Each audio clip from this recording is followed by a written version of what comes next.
Halo Waners, kembali lagi di acara kita Take One. Di balik kamera banyak suara. Benar gak sih itu? Oke, jadi bersama gua Abiu. Kali ini kita akan bahas yaitu zaman edan, cuan online jalan terus. Itu adalah panduan buat Gen Z di sana yang mau nyari duit di dunia digital ini karena banyak banget ya cara untuk meraih cuan.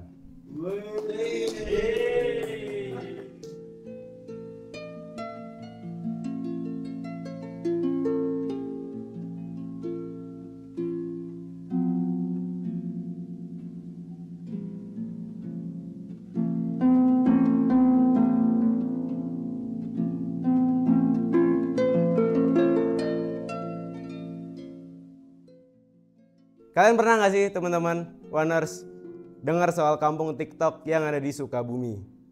Jadi sebuah kampung ini warganya tuh mayoritas jadi kreator TikTok.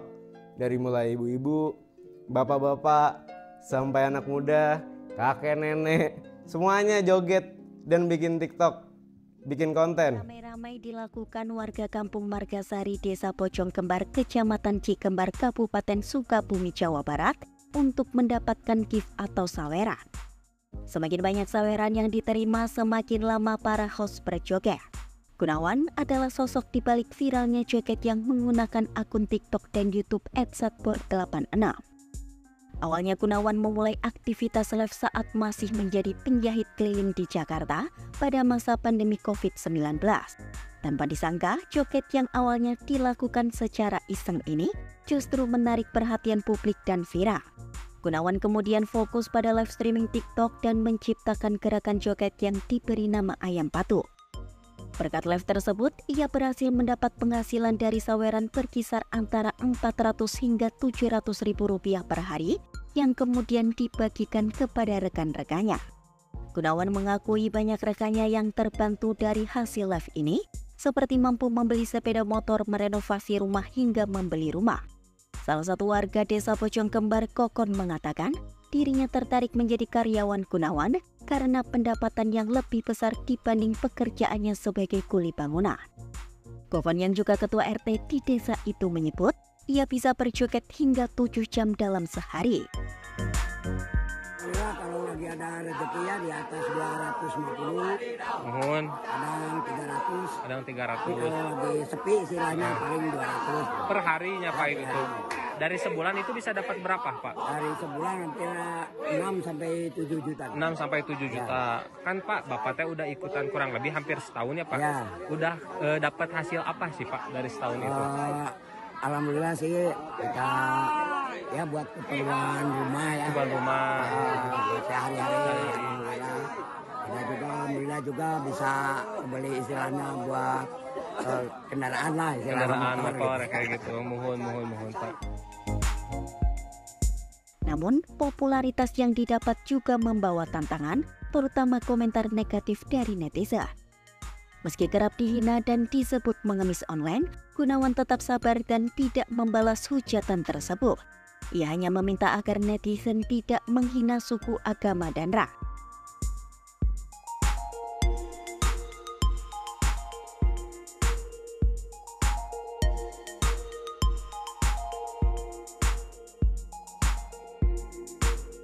Jadi fenomena ini tuh bukan cuma sekedar viral akhirnya. Dan ini adalah bukti nyata bagaimana ekonomi digital itu bisa ngerubah suatu kelompok masyarakat dan juga membuka peluang buat siapa aja yang bisa bikin cuan di dunia digital. Jadi apa sih hubungannya kayak kampung TikTok tadi tuh fenomenanya sama masa depan pekerjaan kita, terutama buat Gen Z. Nah, makanya kalian semua perlu nonton video ini dan stay tune karena kita akan ngebahas lagi-lagi zaman edan, cuan online jalan terus. Oke, biar kita sefrekuensi, kita mulai dulu nih dari apa sih yang namanya ekonomi digital. Jadi simpelnya, ekonomi digital itu akhirnya mengandalkan teknologi informasi di media sosial dan di media manapun, platform manapun yang akhirnya kita bisa akses. Nah, Di sana kan banyak banget tuh. Akhirnya ada kayak mulai dari jual beli online, terus juga transaksi, dan juga bikin konten, bahkan juga sampai kerja pun kita bisa remote, bisa freelance. Kita bisa kerja di mana aja dengan memanfaatkan si platform digital itu. Nah, dulu ekonomi itu akhirnya identiknya sama transaksi yang serba fisik. Semuanya itu harus ketemu, kayak di pasar, terus juga di pabrik kerja. Sekarang ya semuanya kita bisa akses lah lewat HP kita. Nah, dalam ekonomi digital ini ada satu model kerja yang akhirnya makin populer nih, terutama di kalangan anak muda kayak Gen Z kita-kita ini, yaitu namanya gig economy. Ini adalah model kerja di mana orang-orang akhirnya freelance ya, atau kontrak kerja jangka pendek. Kenapa sih gig economy ini jadi booming di era digital?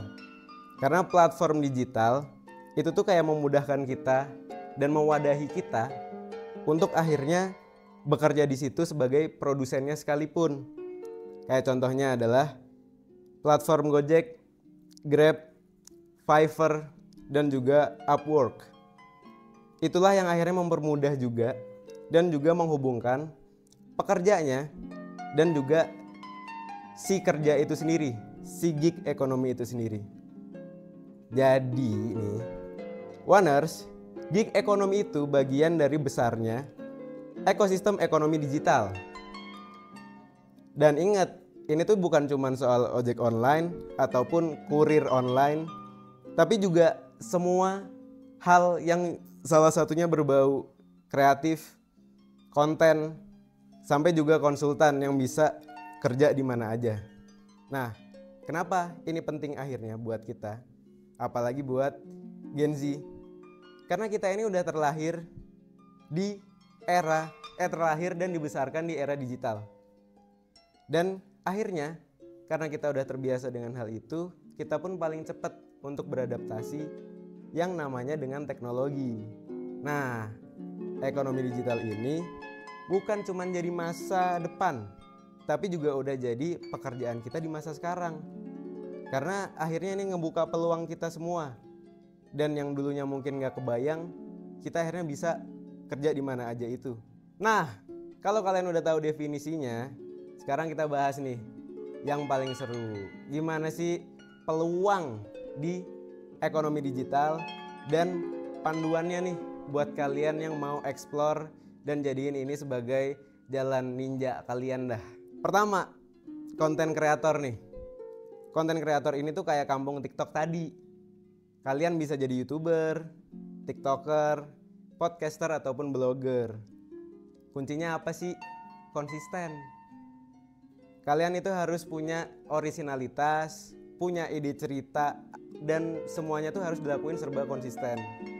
Di sini cuannya bisa dari macam-macam. Salah satunya endorsement, iklan, dan juga product placement, dan banyak hal lainnya lah. Banyak teman-teman semua Oners di sana. Nah, yang kedua nih, kalau tadi content creator, yang kedua adalah digital marketing specialist. Jadi hampir semua bisnis sekarang di mana-mana itu akhirnya butuh yang namanya digital marketing specialist, karena semua-muanya juga udah serba digital kan pada akhirnya. Jadi kayak kamu tuh bisa jadi social media manager, SEO specialist. SEO tuh search engine optimization ya. Terus juga ada copywriter dan juga iklan digital expert dan analis. Nah, ini tuh skill-skill soft skill ya teman-teman sebenarnya yang bisa kalian juga mulai belajar dari sekarang. Dan juga ini termasuk kerja yang golongannya lumayan gede loh pendapatannya. Karena juga akhirnya berpotensi langsung untuk kontribusi sama pertumbuhan si perusahaan itu. Yang ketiga, ada online course atau creator ataupun coach.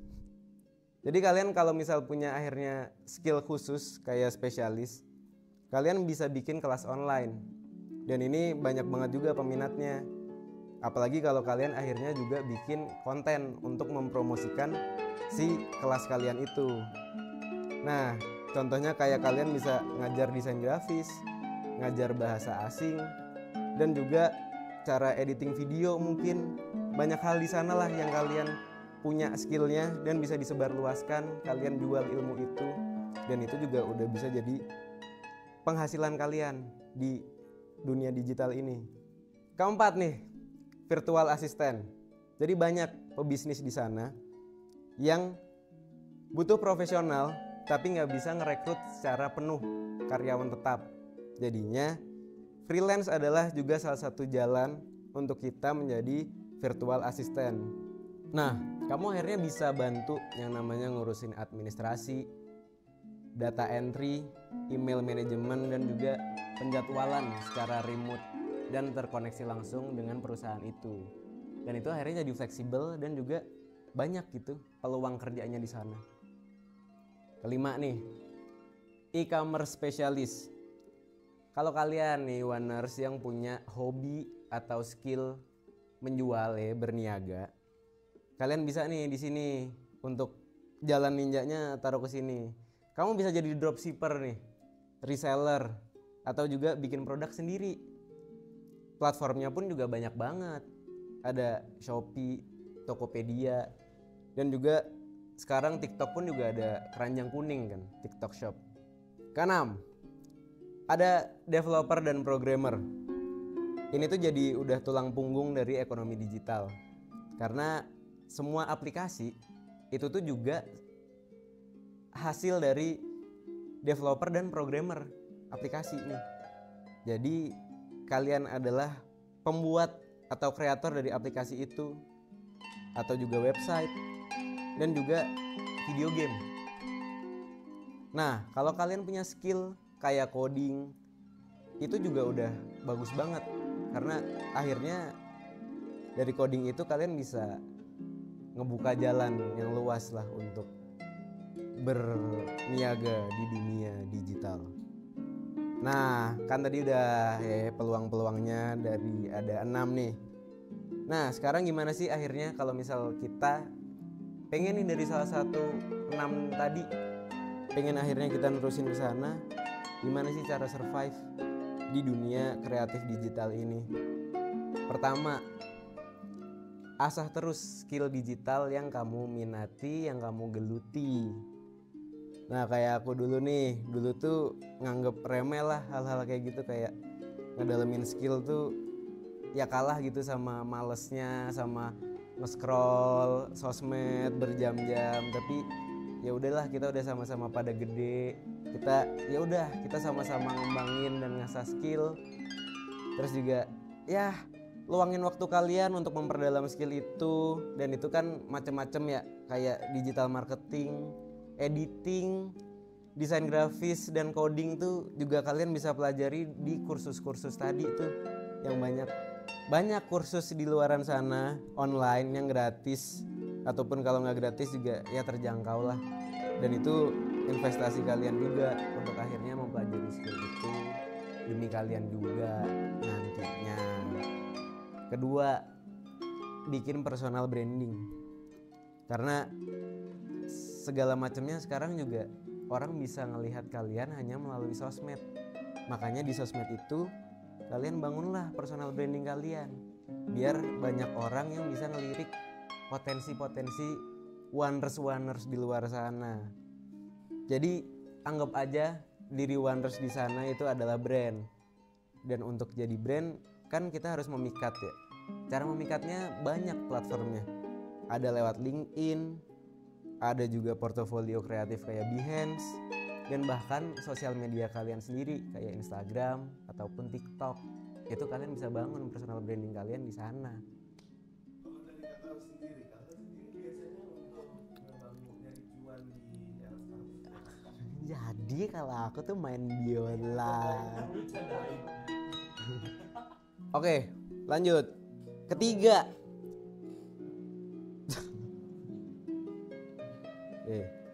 Ketiga nih, manajemen duit dan waktu, jadwal kalian. Itu juga salah satu pegangan untuk survive di digital ini. Jadi kan ya kayak aku sendiri ya, paling deg-degan karena banyak banget deadline nih, kayak kuliah, belum juga ngebagi waktu sama project-projectan di luar sana.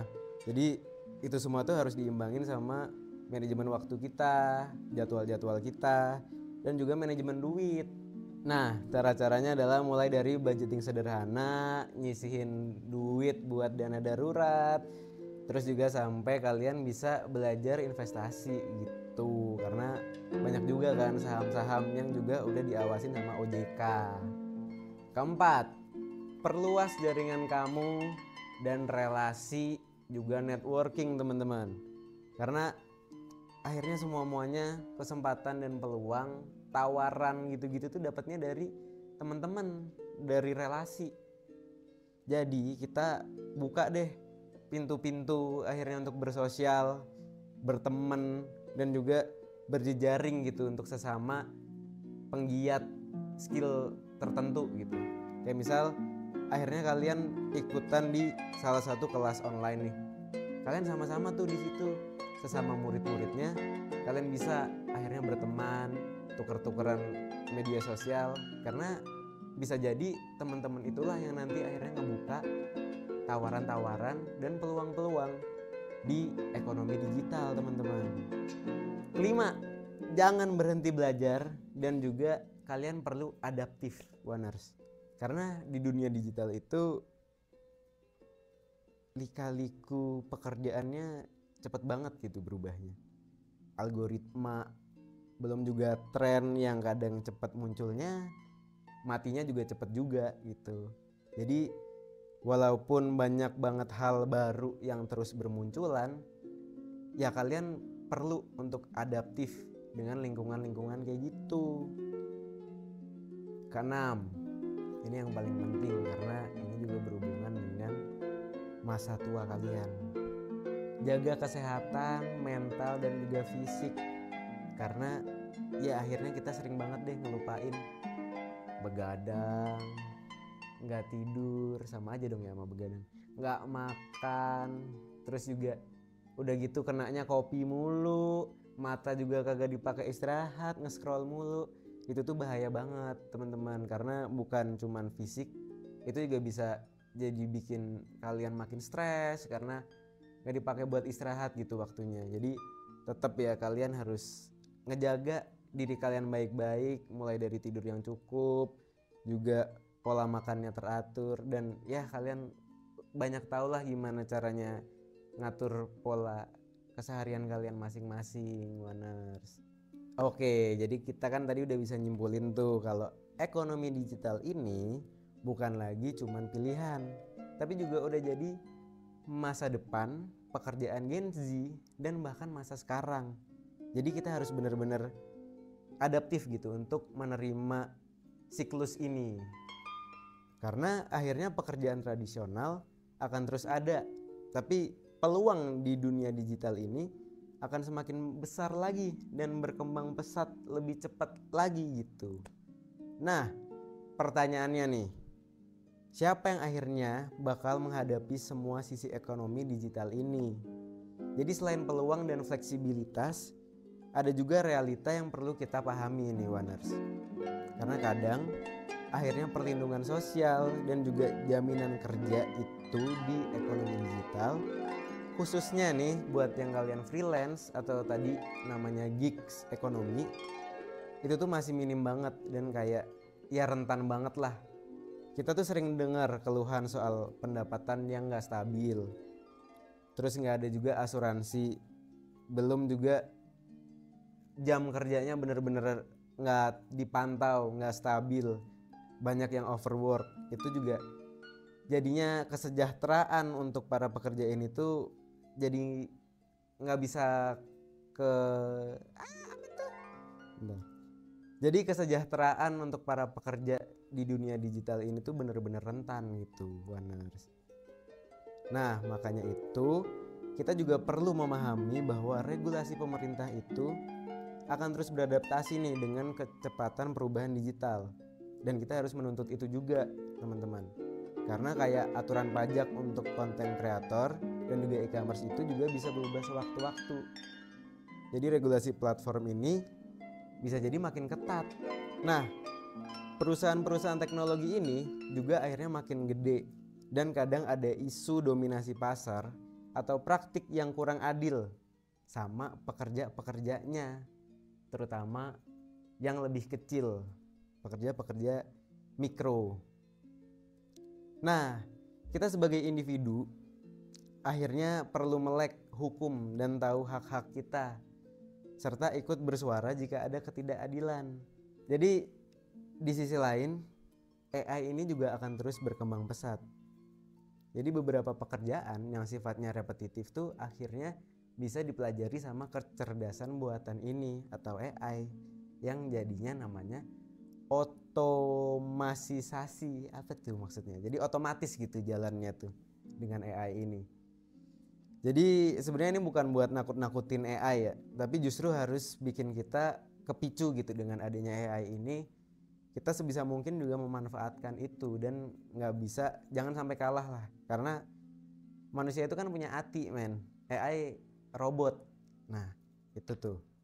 Nah jadi kita tuh harus terus belajar skill yang sifatnya manusiawi, yang berpikir berdasarkan hati, emosional, kayak kreativitas, berpikir lebih kritis, komunikasi, dan banyak lagi kecerdasan emosional. Itu skill-skill ini soalnya nggak akan bisa digantiin sama AI itu tadi. Nah, dengan skill digital yang tepat dan juga mindset kalian yang terbentuk juga udah adaptif, kalian akan sadar akhirnya sama tantangannya dan keperluan regulasi dan juga pentingnya mengasah skill manusia kita untuk survive di dunia digital ini. Apa sih yang perlu diperhatikan ketika kita ingin jadi freelancer? Kemudian pekerjaan apa nih yang paling top, yang paling banyak menghasilkan cuan atau menghasilkan duit untuk para freelancer? Nah, akan kita bahas nih selengkapnya di Keuangan Lancar ala freelancer. Apa yang perlu kita perhatikan? Karena di tahun pertama kebanyakan freelancer itu pada gagal. Gagalnya itu karena yang pertama kekurangan skill ya, atau skillnya belum cukup memadai, itu biasa. Tetapi yang kedua ini yang menjadi menarik. Beberapa freelancer itu gagal karena tidak tahu mengelola dananya. Pekerjaannya dapat sih, cuman ketika berjalan di tahun pertama kemudian agak sulit mengatur keuangannya, di tahun kedua akhirnya freelancernya tumbang. Nah, apa yang perlu diperhatikan sebenarnya? Mari kita lihat di sini. Nah, inilah karakteristik pekerja berdasarkan status. Nah, kita lihat dulu kondisi makro daripada para pekerja lepas di Indonesia. Ini kita langsung fokus ke Indonesia aja. Ini dari tahun 2017, 2018 hingga ke awal tahun 2019. Kurang lebih datanya seperti ini.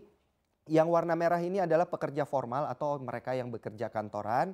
Kemudian yang warna kuning ini yang informal atau yang dibilang pekerja-pekerja lepas atau mungkin ada beberapa wirausaha di sana. Nah, kalau kita lihat angkanya dari tahun 2017 itu naik terus, kecuali di awal tahun 2019. Ada penurunan di sana, tetapi begitu juga yang terjadi dengan mereka yang bekerja di sektor-sektor formal di sini. Jumlahnya dari 52 juta orang, di sini 2018 53 juta orang, di 2019 juga di awal 53 juta sekian ya, koma sekian. Nah, ini kita bulatkan angkanya. Nah, ini ada penurunan justru di jumlah para pekerja informal, tetapi kalau dibandingkan dari tahun ke tahun ini lumayan ya, dari tahun 2017 hingga tahun 2019 ini naik kurang lebih 1 juta orang jumlahnya. Nah, artinya apa? Dan minimal dapat Anda lihat di sini jumlah pekerja informalnya justru selalu lebih banyak daripada jumlah pekerja formal. Artinya apa? Di sini banyak hal-hal yang ditunjukkan oleh mereka yang bekerja di bidang informal, katanya gajinya lebih gede, habis itu kerjanya lebih bebas,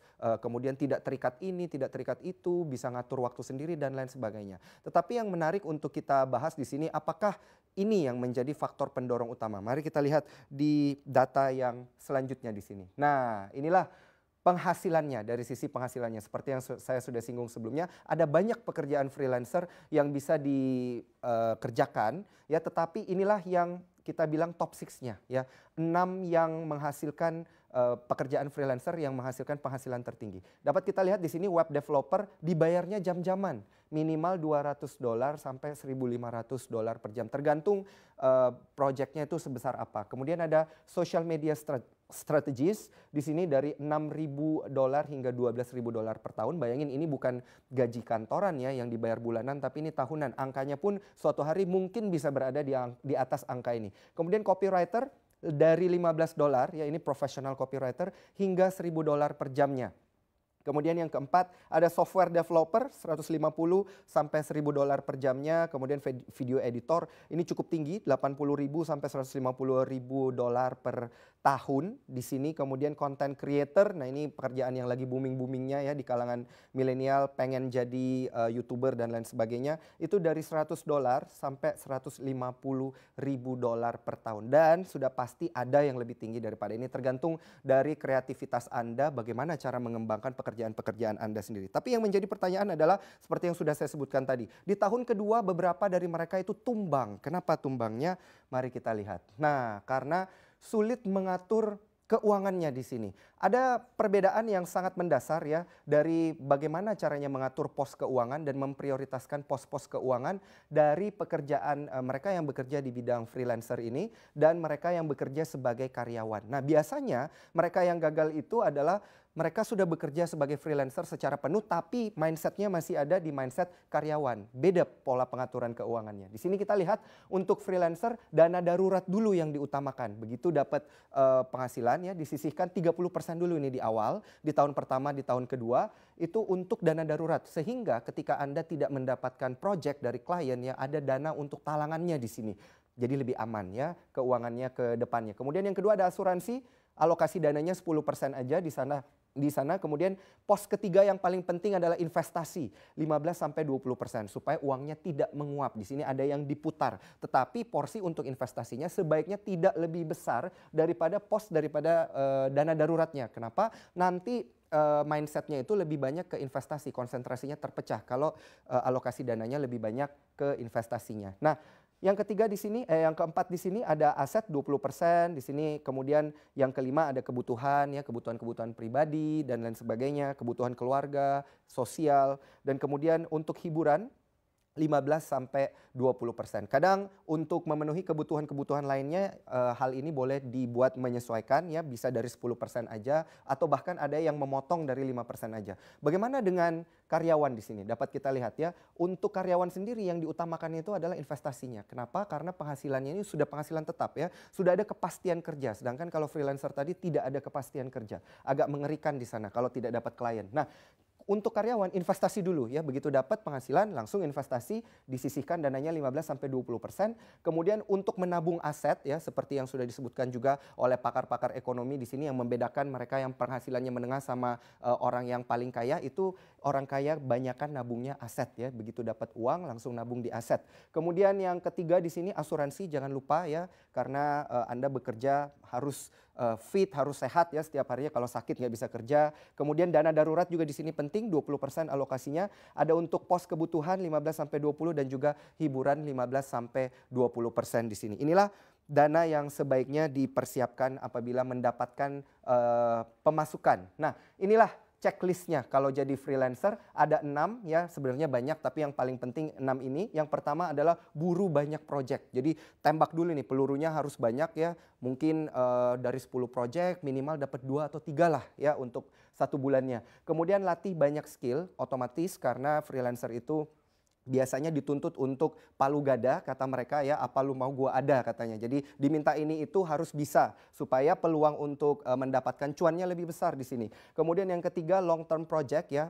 Usahakan dapatkan proyek-proyek yang sifatnya jangka panjang, jadi ada kepastian jangka panjang juga, dan juga buat banyak koneksi, karena dari koneksi bisa dapat klien-klien baru. Kemudian jangan lupa kalau sudah punya banyak skill, sudah punya banyak ilmu, Anda bisa juga membuat konsultan office ya, dapat pemasukan baru dari sana. Dan yang keenam di sini, ingatlah menabung untuk berinvestasi ya, kembali lagi investasi entah di portofolio ataupun di aset untuk jangka panjang. Nah, ini ada pesan-pesan terakhir seperti biasa ya dari Robert Kiyosaki, di mana beliau mengatakan bahwa setiap orang itu bisa kasih tahu Anda resiko nih, banyak resiko. Tetapi hanya pengusaha ya, di mana pengusaha itu dapat kita sebut juga freelancer yang memiliki usaha sendiri, itu mereka itu bisa melihat keuntungan, bisa melihat opportunity atau peluang dan bisa melihat reward di sini. Nah, inilah sebenarnya yang dibutuhkan. Tidak penting Anda bekerja sebagai karyawan atau bekerja sebagai freelancer, tetapi yang paling penting adalah ketika Anda bekerja itu bagaimana caranya Anda melihat peluang di sana. Nah, itu tadi kupas tuntas kita di episode ini. Zaman edan, tapi cuan tetap jalan. Jadi itu dia Oners, semoga bermanfaat dan akhirnya jadi inspirasi buat Oners semua di luar sana. Dan ingat, jalan akhirnya menuju cuan itu nggak selalu mulus. Tapi dengan segala persiapan, skill dan juga mental, akhirnya Oners pasti bisa untuk survive di dunia digital ini. Ini adalah era akhirnya dimana siapa aja bisa jadi siapa aja. Benar nggak tuh kata gue? Benar. Nah, akhirnya kita bisa menghasilkan apapun yang kita mau, asalkan kita mau untuk belajar dan juga beradaptasi. Ini dia lampunya jadi jedak-jeduk karena kita harus happy-happy untuk menutup episode ini. Oke, sampai jumpa di episode Take One selanjutnya. Karena di balik kamera ada banyak suara. Terima kasih dan sampai jumpa. Udah beres.